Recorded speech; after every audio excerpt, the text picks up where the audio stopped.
Hey guys, what's going on? Excoundrel here, coming at you with essentially a extended guide on the Bleeding Edge build. I'm not going to call this a Bleeding Edge guide because I have one up and I'm using exactly the same build right now, which if you are interested in the Bleeding Edge, it is a very, very, very powerful skill in Wolcen right now that is almost certainly going to get nerfed, so you only have a few more days to enjoy it, I think.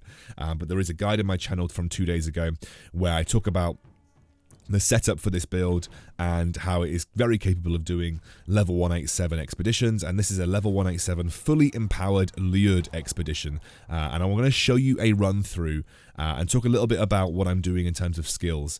You'll notice that the 5th skill slot, I have just got a random skill in there. I would thoroughly recommend that you guys do that yourselves because you do not need the 5th skill slot with this build. It is surplus to requirements, and if you're running very high level expeditions, you can very quickly power level your skills, and it's very useful if you ever want to change build to already have your skills leveled up to the top level, or at least as high a level as you can get them, so you have access to all of the rune upgrades.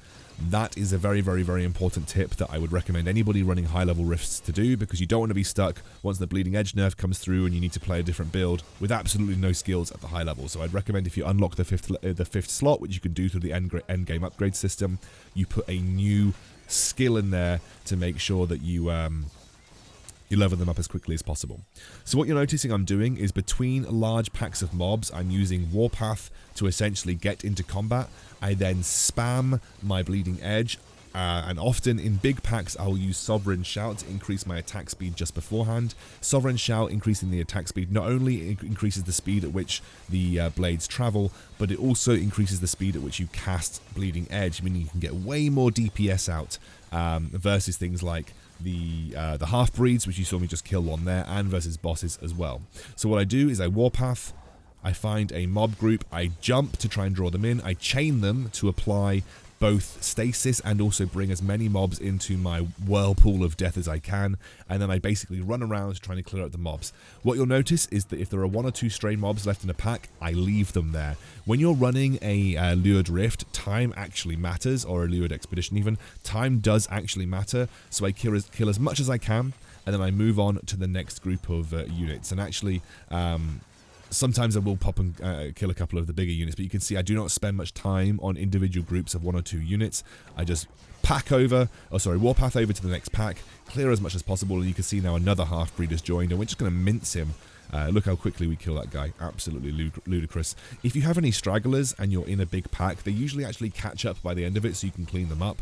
And you can see here I'm actually cleaning these guys to make sure that I get access to the boss. Very, very quickly get access to the boss. And once the boss spawns, I don't bother unless I get blocked in, wasting any time killing any extra packs. You can see here that I just go. I have to sort of beat my way through these guys. The reason being is they blocked my warpath, and it's actually good for me to just build up my potion stocks before I jump in.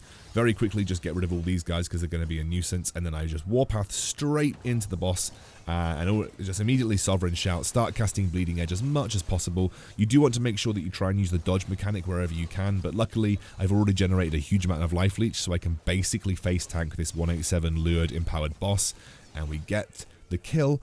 Took me about 3 minutes to get through that expedition. You'll see here 3 minutes and 6 seconds. Absolutely ridiculous how good this build is at clearing out.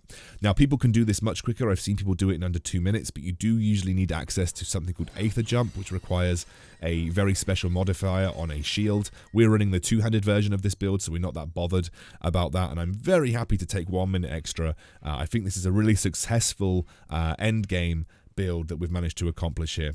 And I'm going to go through the updated tree and the updated skills in just a moment. They haven't changed much from the guide, guys, so don't worry if you've been following the guide and you don't have the resources to respec. You do not need that much to respec at all. You could probably do it with the excess points that you get from leveling up. And I do want to show you just how powerful this build is. This was another previous rift that I ran. I died, so I only got an A, but 9.9 million, the highest hit here. I think I actually almost saw a couple of 10 millions on the one that we just ran through as well. So we're hitting like 9.9 million, 10 million crits right now, which is absolutely insane. So a couple of tips that I want to talk through when it comes to actually getting gear for this build, because that is one of the most important things. You'll notice that I'm running a lot of legendary items. There are 2 really good things that you can do in the end game upgrade system around Stormfall. What you can do is, if you find a good rare, you can use the Forge to upgrade the rarity of that item. It actually retains the stats that it has, and then just adds extra stats as it or adds extra modifiers as it goes up to the next tier. I found my weapon, which I'll show you in the next section, through this method, and it is a ridiculously good weapon. I found a really good rare base weapon. I upgraded the rarity through the Forge, and actually has now become my main weapon. It's just that good. The other thing that you can do is, if you have a random legendary that you don't want, another thing that you can do is right here, go over to the Forge and you can transmute the item. If you put a legendary into the transmute section, it will always come back out a legendary. So every time that you're running a rift, it costs, an expedition, it costs a very small amount of resources to transmute an item. You just stick a random legendary in there, you transmute the item, and it comes out, potentially as an item that you want. And you'll see here, I've got a good pair of leggings. I'm going to upgrade the rarity on these leg plates. Although I actually apparently don't have the primordial essence, which is why I'm actually buying it. But what I was going to do is upgrade the rarity on those leg plates, and that will come out as a legendary. They're a really good base. If I get some extra good modifiers, that could be best in slot for me. So let's run through the skill tree and also the updated skills. So guys, I'm just going to very quickly go through the skill tree now.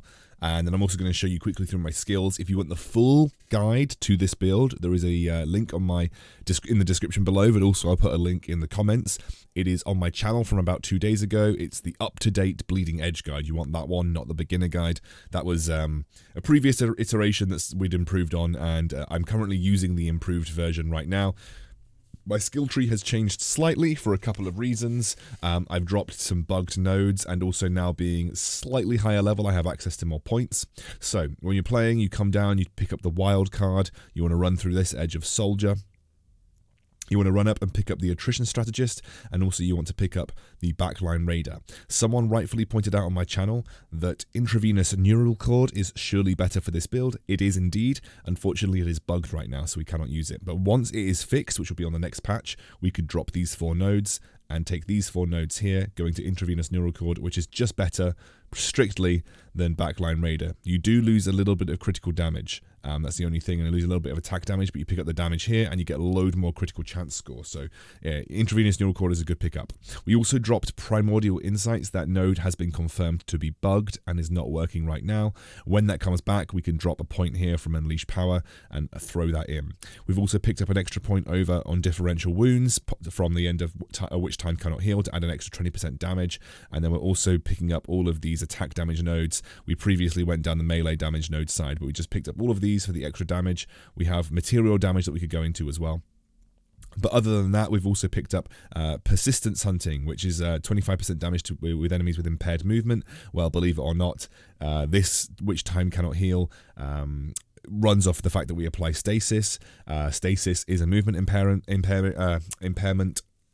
debuff, so therefore we're going to get 25% extra damage from this node here. So that's a slight difference that we've picked up, but everything is pretty much the same. I'll put the updated version of this skill tree in the description below, but this is pretty much the prime version that I'm running off right now. That's allowing me to do 187 empowered expeditions.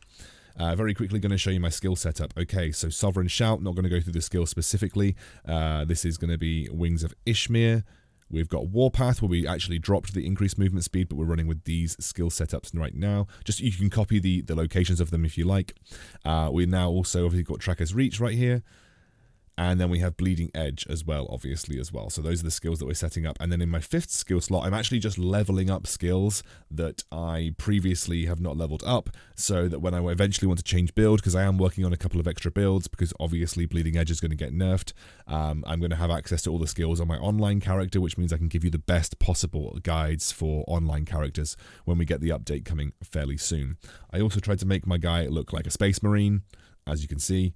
I haven't quite perfected that yet, but hey, it's always good. So that's everything in terms of skill setup. Like I said, there is a huge guide for this on my channel from 2 days ago. Link in the description, link in the comments. I go through the gear requirements, I go through everything else. Speaking of gear, found a new weapon.